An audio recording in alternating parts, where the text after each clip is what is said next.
10, 9, 8, 7, 6, 5, 4, 3, 2, 1, 0.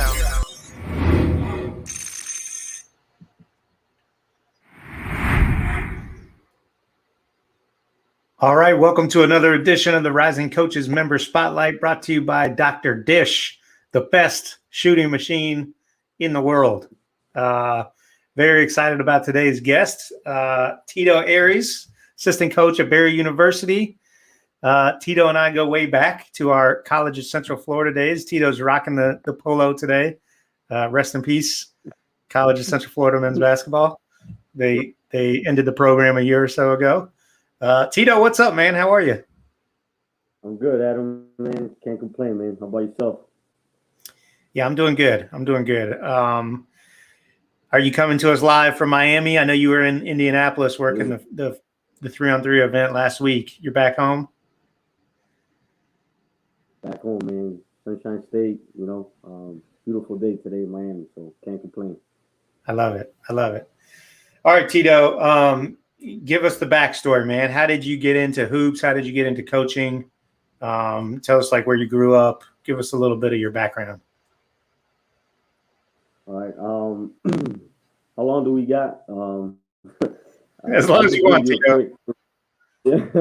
I'll give you a quick Reader's Digest, like Coach Tim Ryan should tell me when I would give the scouting reports. But I got into basketball. I was first a baseball player. And, growing up in Miami, I'm Cuban American. Baseball was our thing, and it was my thing growing up. And then I transferred to an elementary school, and there was this dude that was playing the class. He was playing 1 on 20, and I was like, damn, man. And so my motivation was I was competitive. I was like, you know what, I'm gonna beat this dude. So that's how I got into basketball, because I wanted to try to beat this dude 1-on-1, because he was playing everybody 1 on 20. I thought that was embarrassing to the class, you know what I mean? So, and he would do it every morning and then afternoon, after school. And that's how I got into basketball, how I started playing basketball. And but anyways, I started playing, played at South Miami Senior High School, played for Charlie Funk, for my first 2 years of varsity, and then my last year I played for Coach Jones, Fred Jones, for my senior year. We had a really good team, one of the top teams in the state, in 6A, back when 6A was the biggest class in Florida. After high school, went out to California, went to junior college there, West Hills Community College. Things didn't work out the way I wanted to there. Came back home, started working. Was at UPS. Was a supervisor at UPS at one point, and got a call from a coach, this guy Chachi Rodriguez. I don't know if you know Chachi, Adam, but Chachi was a guy who was always helping me throughout high school. He always was trying to get me to go to his high school to play for him, and so we stayed in contact. He gave me a call one day, and he's like, "Hey, man, you still want to get back into college?" And at that point, I was working out. I had made a decision. I wanted to go back to play, and so I had been training for some time. And I got when I got that call, I was ready. And he's like, "Hey, look, Miami-Dade's hiring a new coach, Coach Estes, and I had called him about you, and we're gonna have tryouts coming up, in about a week." And I said, "Okay, yeah, I'm in, I'm ready." So went to the trial. There's 207 guys that showed up to the trial. You gotta love JUCO. JUCO tryouts are the best, right? You got people of all ages. All ages. I'm talking about and you're right about all ages. Those dudes out there look like they were 30 something, and all kinds of players. I mean, you name it, they were there. And fortunately, man, I was one of the guys that made it. It was me, a guy named Dwayne James, who ended up playing at Binghamton, and then Tony Galloway, who's a transfer from the University of Virginia. Us three were the ones that made it, and that's how I got back into college. Coach Estes giving me a chance, and So I played there. From there, I went to the University of Maine, Machias. Played for Brock Brady, who when I was at Miami-Dade was the head coach at Manatee Community College, which is now State College of Florida. So got a chance to play. I played against Coach Brady, and then when he got the job up there, I was already up there, and so I ended up playing for him for 2 years, which was unbelievable. He was a great guy, great coach. Learned a ton from him, and when I was done playing, he said, I still had another year there left. I had to finish some classes. Like, hey man, you wanna help me out next year? And it was obviously a no-brainer for me. And so that spring, after I was done playing, I got right into it. He let me be in charge of the strength and conditioning and some of the individual workouts, which was for me was great. It was tough because I'm here coaching my teammates. You know what I mean? Like guys I had just finished playing with. So I had to like kind of separate myself from them. Obviously small town in Machias, and so that was kind of tough. But I ended up doing that, and I got right into it. And since then I've been coaching. From there I did a year there, and then got a call in the summer. I was kind of looking for something, and got a call from a guy named Mike Bellotto, who me and Mike go way back. Mike was my camp counselor when I was like at a regular camp, not even a basketball camp, just a regular summer camp. He was my camp counselor from when I was 10 years old. And so me and Mike go way back, and every summer we'd go back. That was like one of these camps, man. It was unbelievable fun as all get out. And so Mike called me. He's like, hey, you looking for a position? I was like, yeah, I mean, if not, I'm coming back to Maine, but, I'm trying to, obviously find something to continue coaching. He's like, well, a guy, Tim Ryan at Central Florida Community College he's like, he's looking for an assistant, and would you be interested? I was like, yeah, absolutely. So, called Tim that same day, called Tim, and Tim called me right back, and we talked. I ended up coming up for an interview. I really thought I wasn't going to get it because, and then this, Adam, coach was like, in the interview was like, you're going to be, as soon as you get here, you're going to be in charge of the golf tournament. You got to put a media guide together. And me, being a rookie in the interview process, I said to the coach, Coach, well, I'll be honest, I've never done that, and that right, that sometimes will get you right there. Like you ain't gonna get you can't say that in the interview, but I did say that, and so I remember. But anyways, we continued, and I just remember when I went for the interview, I just felt like it was a special place, man. I got to meet Bob and Steve, Bob Zielinski and Steve Abruzzi and Shanita Hard and all the CF greats, and I just felt like it was if I could get the job, this could be a really good spot for me. And the good thing was you were taking my spot, so the bar was set really low. So there was no place to go but up for that program. No way, man. No way. I mean, it's the best part about it was because I got a chance to meet you. You were the first person I met when I drove up with all my stuff, and you met me at the dorms. Thank God you were still there because the golf tournament was that week, and so we got a chance to hang out. First thing we did was I didn't even get a chance to put my stuff in. We met at the dorms, and you were like, hey, you want to go play? And I was like, yeah, let's do it. And we went out to the middle school out there and played with Joey and those guys, and I just thought that was great because all those guys were really good dudes, and so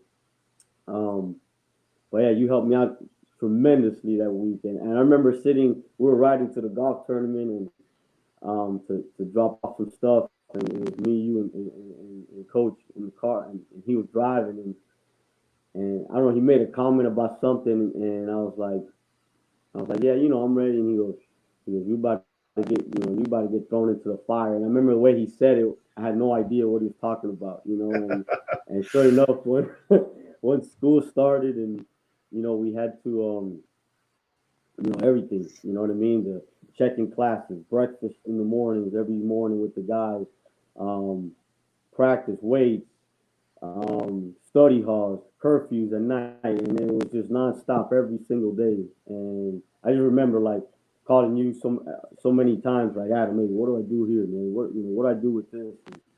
And, you were such a big help, and I couldn't ask for a better position to start my coaching career because coach allowed me to do so much, and I don't know if at any other place I would have done any of that stuff. Like have wore that many hats, and um, going driving around town, like looking for sponsorships, and that was something I never done, and and I felt really uncomfortable doing it, but the best part was I was able to, to do it, and show myself I could do those kind of things, and that really just helped my progression as a coach, like more than anything. I don't know if I'd be even half the coach if I didn't start at Central Florida with Coach Yeah. Ryan, and obviously working for Coach, you already know the type of person he is, and it was the best, man.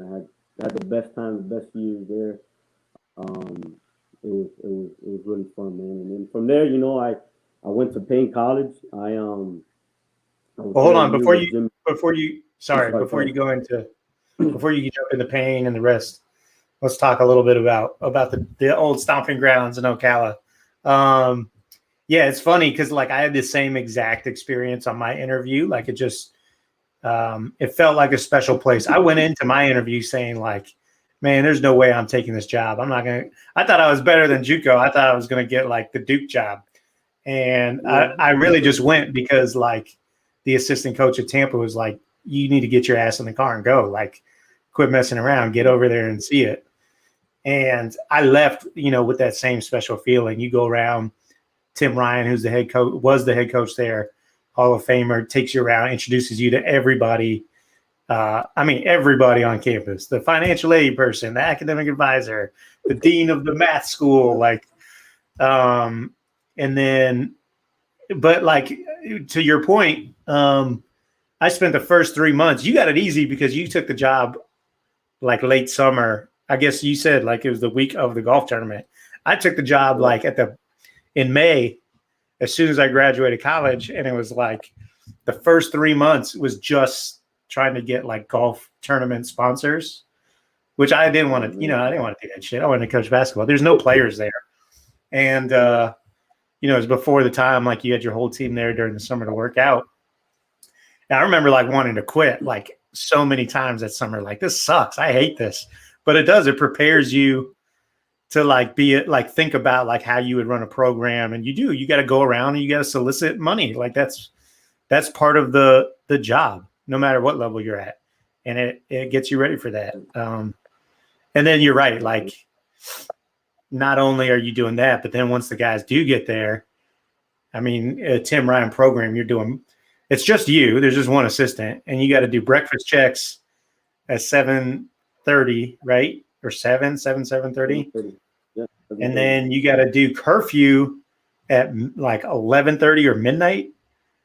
And every single thing in between: study hall, weights, individual workouts, practice, class checks. So you're literally working every single minute you're awake during the day. Like it's the most exhausting shit ever, but it was the most fun I had my entire career. Yeah, absolutely, man. It was. I remember I walked in his office one day. It was like a month into, being there after school started, and he said, "You all right, man? You look a little tired." Like, and I was just like, in my back of my mind, I'm going, I'm extremely exhausted. I'm not tired. I'm extremely exhausted right now. But I was like, nah, bro, I'm all right. I'm good. And it was awesome, man. That first year was tough, man. We had 12 freshmen. Oof, man. But it was what a great learning experience for me. And yeah, we had Ricardo Atlas. So that was working with him, but just all the coaches I got a chance to meet when I was there pretty much because of him, because guys came to see him. So yeah. And you mentioned Mike Bellato earlier.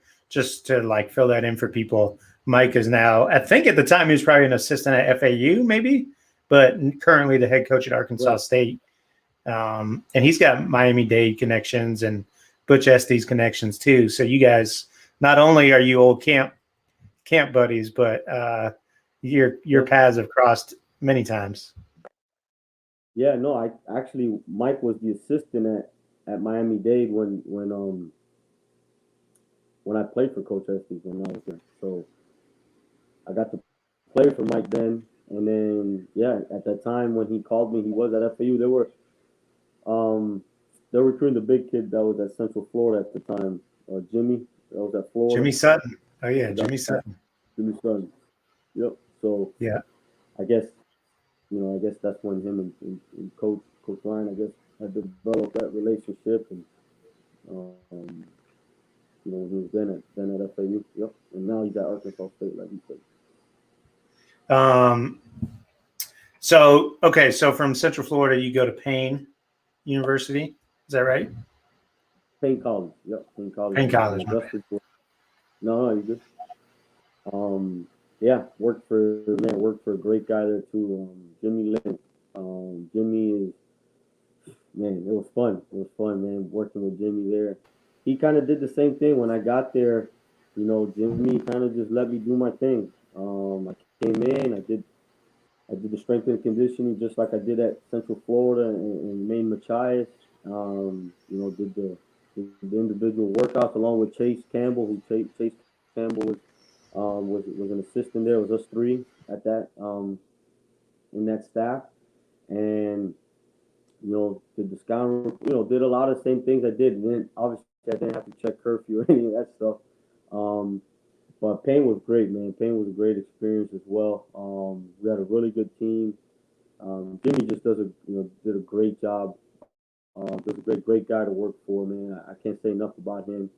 I was only there with Jimmy for a year though. I ended up going back to Central Florida after a year. The position opened up again, and there were some things going on financially at Payne with the school. The school was doing bad financially, and so my position was going to get cut, and so I ended up going back to Central Florida, and which was great. I got a chance to work with Tim again and Coach Ryan, and then from there I took a couple. And you guys won a national. Sorry, you guys won a national championship too, right? That year you came back. No, it was the year. Not yet. The year before I went to Payne. Year before I went to Payne. Yep.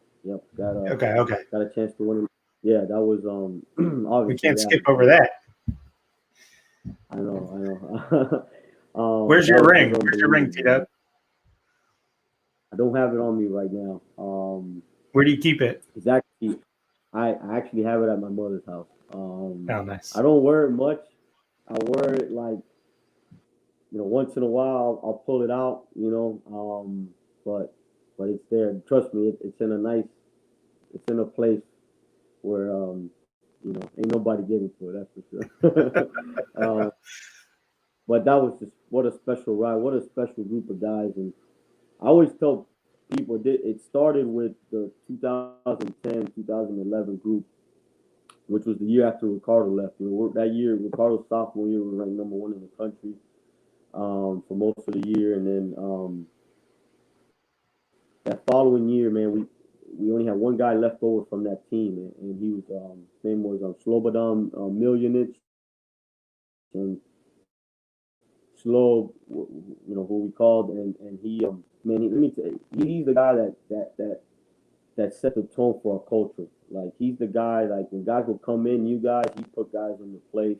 He wasn't afraid of, And that summer, we had about 6 or 7 guys on campus, and man, they set the tone for. I'm getting goosebumps talking about it. They set the tone for our program. They made sure guys were. That was the closest knit group I've ever been around. Like those, I mean, you know how it is when you drop off dinner in the dorms. You know how guys you drop it off, and guys we would drop it off in one of the rooms. All the guys would come and get it and stuff. And I mean, these guys will all eat dinner together, like every night. I'd walk in sometimes, with all the food, or I'd walk in and get my, because obviously we had one of those plates was ours as well. So I'd walk in there, get dinner, and all those guys would be sitting around, clowning on each other, eating dinner together, talking. It was just unbelievable. And that started our culture there. Really, um, like got it to a place where, because the next group of guys taught the next group of, you know what I mean? Like when the new guys came, the sophomores were like, hey, this is how we do things here. And it just carried over. And that year, 2013, that was the culmination of that, and it was just, and you know how it is. I mean, that thing was just like clockwork, and it was just like, and I think a lot of the credit was to that group. In my opinion, was that group of guys that really set the tone. Like guys, you weren't gonna come in here and do your own thing. Like you had to come in here and do the things the way we did things, and you had to come in and work, and it was fun, man. It was a hell of a ride. That group of sophomores, man. It was just tough and had a high IQ, knew how to play, and obviously, Coach Ryan just pushed all the right buttons, man. Like I wish I could have, like just some of the things he said during that run. He just said the right things at the right time. Like it felt like every day. Every day we came in the huddle, he said the right things. I remember in Hutch, he was just the things he would say before and at halftime, it was just like right on the money. And I don't know, just sometimes like that's like sometimes you can say the wrong thing, and he just think the way the buttons he was pushing, it was just like meant to be almost, and it was just what an unbelievable ride and experience to be a part of. Yeah, and like it wasn't like you guys like the year before, 2 years before, you had Ricardo Ratliff, who went on to play at Missouri. He was the most highly touted dude in JUCO that year. But it wasn't like you had. I don't think you had one high major dude on that team. You had a really deep team. Everyone could play. But even like going through the national tournament, even up until like you guys won it, like your starting point guard, who was a stud, like he didn't have any Division I offer. Like a lot of those guys, like they still weren't getting recruited at that time. So it just goes to show you, like, if you're trying to recruit JUCO, I know a lot of times you go to that national tournament and there's coaches all over the gym and you're like, man, I can't get any of these dudes. They're probably already like, no, that's not the case. Like, here's a team that won the national championship that was filled with like really good mid-major talent. And a lot of them were just, looking for an opportunity. Absolutely, man. Jordan Davis, I mean, talk about a guy that I mean, the definition of being overlooked, man.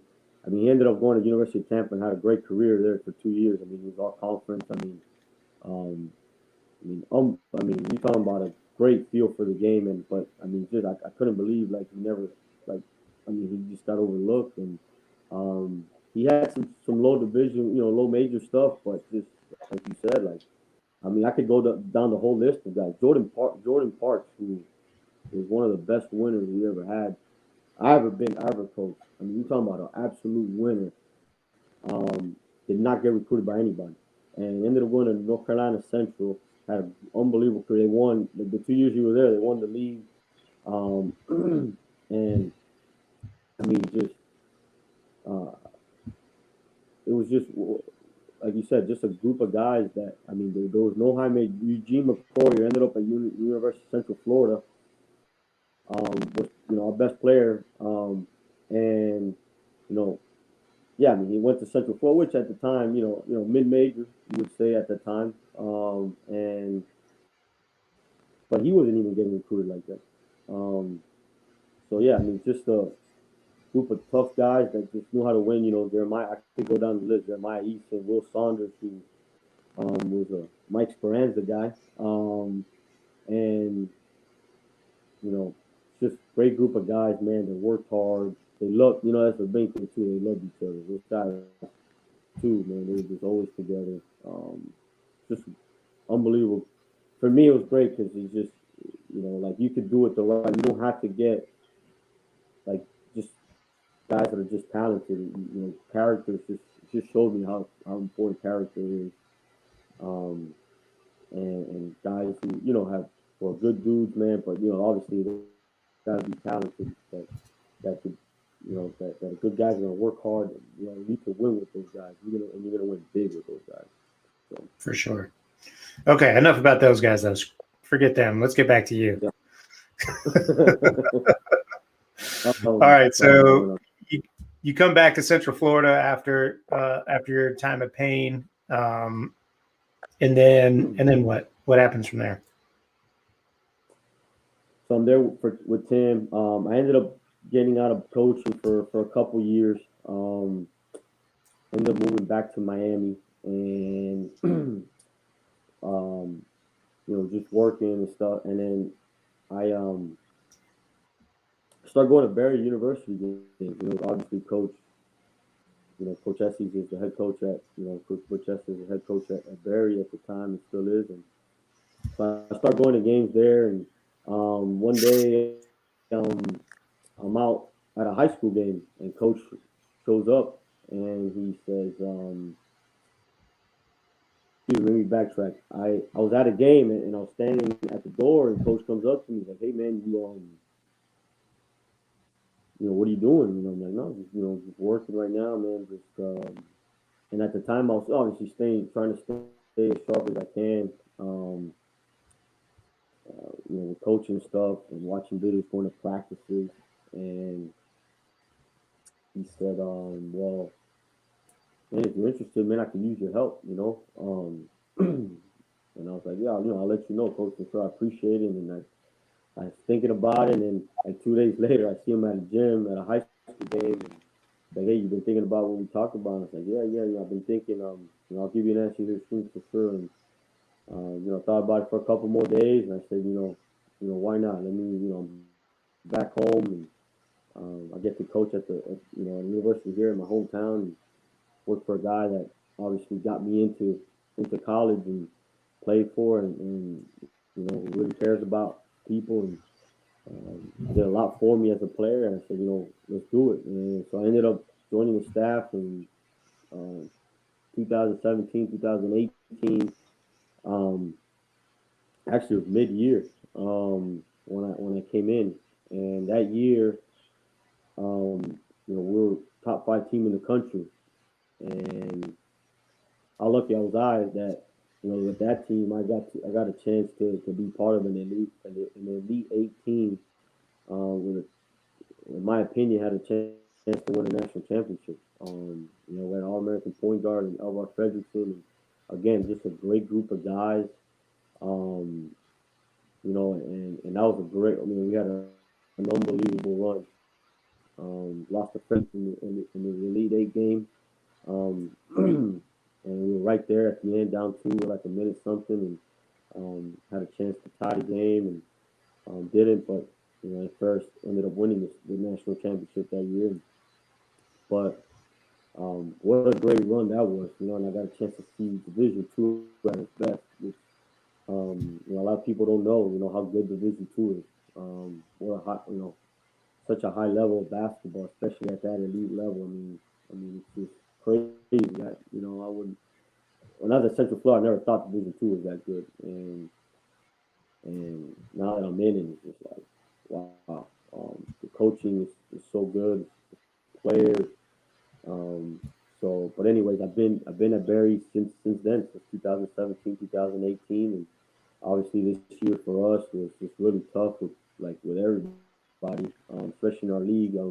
We only got to play 7 games, but it's been a pleasure, working for Coach. I mean, talking about a guy that does things with class and treats people the right way, and he's allowed me to do my thing, as well.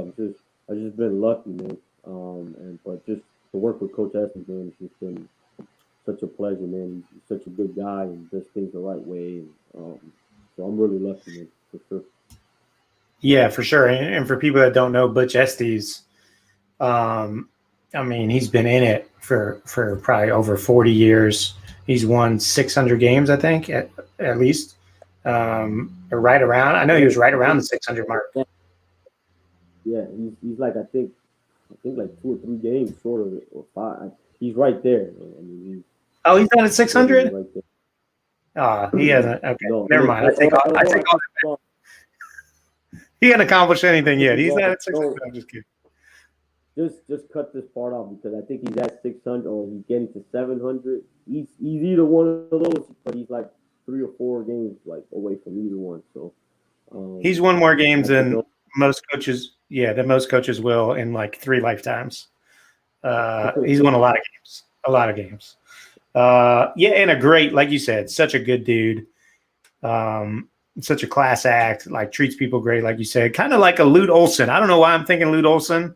Maybe just the white hair, but like they remind they're both of those guys. Just such class acts and great coaches. Oh, he could coach his tail off, man. Yeah, absolutely. And it's been cool to see what you guys have built at Barry because you guys have like a clear identity too. Like you guys are so skilled and have such, great shooting teams and high IQ teams. It's been cool to see you guys continue to win with that blueprint over the last, 5 years or so. No, definitely.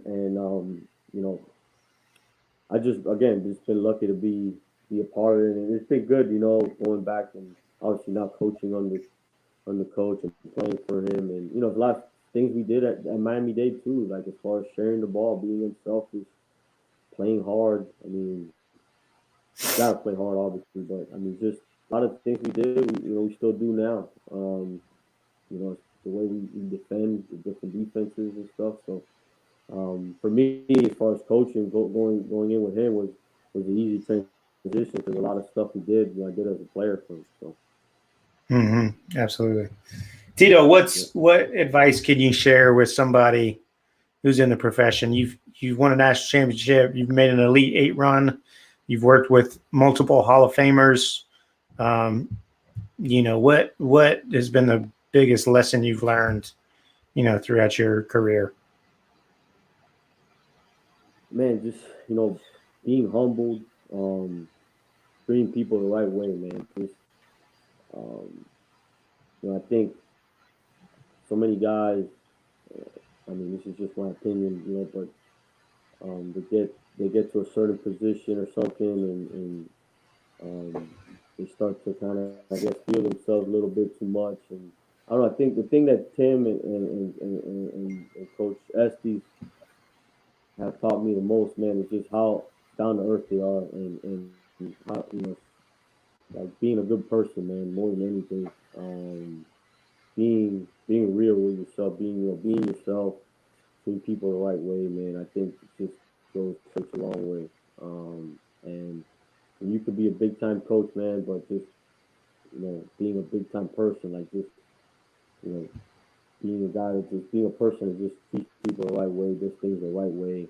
You don't not having to cut corners, to do things the right way and to be successful, man. I mean, those guys, they're so down to earth and so like just like regular dudes, man. They do things the right way, man. That'll be my advice. Just be real with yourself. Be yourself, man.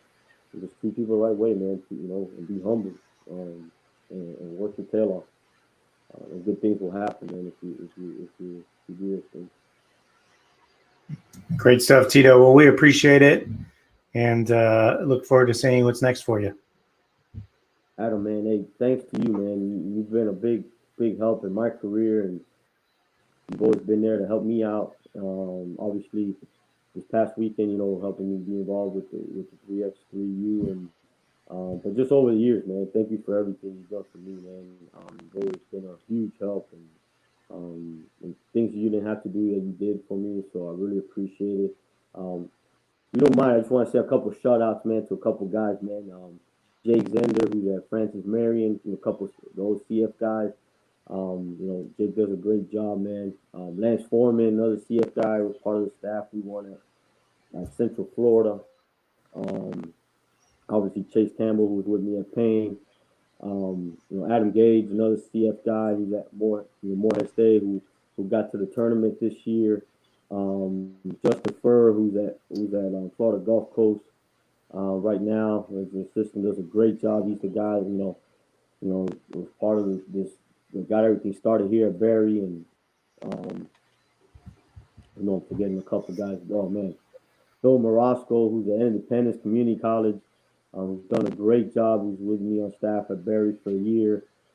Tyler Thayer, who's at Converse College now, starting their program, man, who's also with me at Barry, man. All these guys have been on staff with, obviously Dante Calabria, who's a great guy, and Tyler Field and Michael Bradley, man. I just want to give a shout out to all those guys, because those guys I've worked with were great dudes, man, who I love to death, and do things the right way. And one more guy, Nate Vera, who's at staff with me as well at Barry. And if I forgot anybody, man, my fault, man. But just want to give a shout out to those guys, because those guys helped me out a lot throughout my coaching career. Working along with them, and they were great. And I just want to say what's up to those guys, and thanks for everything they did as well. Absolutely. Well, Tito, thanks again, man, and we'll talk to you soon. Thanks, Adam. Appreciate it, man. Thank you.